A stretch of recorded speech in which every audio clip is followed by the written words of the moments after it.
పెడతా ఉన్నారు. పోయిన వానకాలంలో యూరియా దొరకలేదు, పోయిన వానకాలంలో జనుము జీలుగు విత్తనాలు దొరకలేదు. రైతులను రకరకాల ఇబ్బంది పెడుతున్నారు. ఇదే మెదక్కొచ్చిన ముఖ్యమంత్రి గారు ఏడుపాయల అమ్మవారి మీద ప్రమాణం చేసి, మెదక్ చర్చి మీద ప్రమాణం చేసి రుణమాఫీ చేస్తా 15 ఆగస్టు కల్లా అన్నాడు. ఎన్ని 15 ఆగస్టులు పోయినాయి రేవంత్ రెడ్డి? ఎందుకు ఈ రోజుకు రుణమాఫీ పూర్తి కాలేదు? కేవలం 40% మంది రైతులకు మాత్రమే రుణమాఫీ జరిగింది. ఇలా రుణమాఫీ విషయంలో రైతుల్ని మోసం చేసినారు, రైతు బంధు విషయంలో రైతుల్ని మోసం చేసినారు, బోనస్ విషయంలో రైతుల్ని మోసం చేసినారు, ఎరువుల సరఫరాలో ఫెయిల్ అయిపోయినారు, విత్తనాల సరఫరాలో ఫెయిల్ అయినారు, పంట కొనుగోలు విషయంలో కూడా ప్రభుత్వం ఫెయిల్ అయిపోయింది.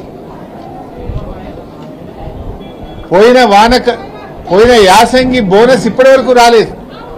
రాష్ట్రంలో పోయిన యాసంగిది 1200 కోట్ల రూపాయల బోనస్ ఇంకా కూడా ప్రభుత్వం ఇయ్యడం లేదు. 6 నెలలు అయిపోయినా బోనస్ పైసలు పడతలేవు. ఈ వానకాలం బోనస్ కూడా 600 కోట్లు బకాయి పడ్డది ప్రభుత్వం. పేరుకేమో 24 గంటల్లో వేస్తున్నాం, తెల్లారే ఇస్తున్నాం అంటున్నారు. నెలలు గడిచిపోయినా యాసంగి బోనస్ బల్లే, వానకాలం బోనస్ బల్లే. యాసంగి 1200 కోట్ల రూపాయలు పెండింగ్ ఉంది, యాసంగిలో ఈ వానకాలం 600 కోట్లు పెండింగ్ ఉంది. 1800 కోట్ల రూపాయలు బోనస్ ఈ రోజు కూడా పెండింగ్ లో ఉన్నాయి. ఈ బోనస్ డబ్బులు ఎప్పుడు ఇస్తారు అని రైతుల పక్షాన్ని నేను అడుగుతా ఉన్నా. తక్షణమే రైతులకు ఇవ్వాల్సిన 1200 కోట్ల రూపాయల బోనస్ విడుదల చేయాలని డిమాండ్ చేస్తా ఉన్నాం. ఇప్పుడు యాసంగి కూడా రైతు బంధు ఎప్పుడు ఇస్తారు? ఇంకా ఆల్రెడీ పంట సీజన్ స్టార్ట్ అయింది. రైతులు దుక్కి దున్నుతున్నారు, చేను రెడీ చేసినారు, నార్లు పోసినారు. మరి పెట్టుబడి సాయం అనేది మొదట్లోనే ఇవ్వాలి కదా. మరి యాసంగి రైతు బంధు ఎప్పుడు విడుదల చేస్తారు? ఇంకొక వైపు వ్యవసాయ మంత్రి ఏమో చిన్నగా లీకులు ఇస్తున్నాడు. ఏమని?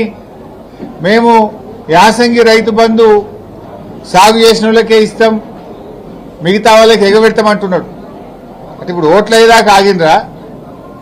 యాసంగిలో ఎవరికి ఇస్తారు, ఎవరికి ఇవ్వరు? ఈ రాష్ట్రంలో 50-60 లక్షల ఎకరాల్లో పత్తి సాగు చేసే రైతులు ఉంటారు. వాళ్ళు ఒక పంటనే చేస్తారు, పత్తి 6-7 నెలల పంట. మరి ఆ పత్తి రైతులకు ఇస్తారా, ఇయ్యరా? చెరుకు రైతులు, పసుపు రైతులు, అనేక మంది రైతులు ఉన్నారు. మరి ఆ రైతులకు ఈరోజు మీరు యాసంగికి సబ్సిడీ ఇస్తారా, ఇవ్వరా? కందులు 10 నెలల పంట, చెరుకు 11 నెలల పంట, పత్తి 7 నెలల పంట, పండ్ల తోటలున్నాయి, ఆయిల్ పామ్ ఉన్నది. మరి రైతుల పరిస్థితి ఏంది? అంటే నువ్వు అప్పుడేమో రేవంత్ రెడ్డి 3 పంటలకు ఇవ్వాలి రైతు బంధు అన్నాడు, ఇప్పుడేమో ఒక్క పంటకే ముక్కులకు వచ్చిందా? ఇప్పటికే నీ ప్రభుత్వం వచ్చిన తర్వాత 2 ఏళ్లలో 2 పంటలకు రైతు బంధు ఇచ్చినావు, 2 పంటలకు రైతు బంధు ఎగ్గొట్టినావు. మరి ఇప్పుడు యాసంగి రైతు బంధు సంగతి ఏందో స్పష్టంగా చెప్పాలి. అందరూ రైతులకు కూడా యాసంగిలో రైతు బంధు నిధులు వెంటనే విడుదల చేయండి. పెట్టుబడి కోసం ఇచ్చే సాయాన్ని ఆలస్యం చేయొద్దు.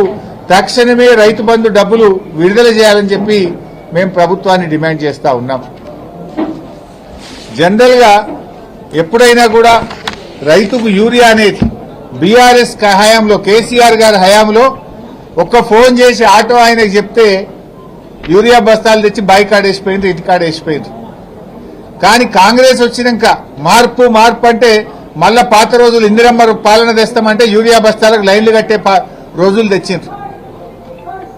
వ్యవసాయానికి కావాల్సిందే యూరియా, నీళ్లు, రెండే కదా కావాల్సింది. అయితే నీళ్లు కావాలి, యూరియా కావాలి, కరెంటు కావాలి. కానీ కాంగ్రెస్ గవర్నమెంట్ ఏమంటుందంటే ఇవాళ వ్యవసాయానికి యాప్లు కావాలి, మ్యాపులు కావాలంటుంది. వ్యవసాయానికి కావాల్సింది నీళ్లు, యూరియా. కానీ కాంగ్రెస్ ఏమంటుంది? యాప్లు, మ్యాపులు కావాలంటుంది. ఇది ఎట్లుందంటే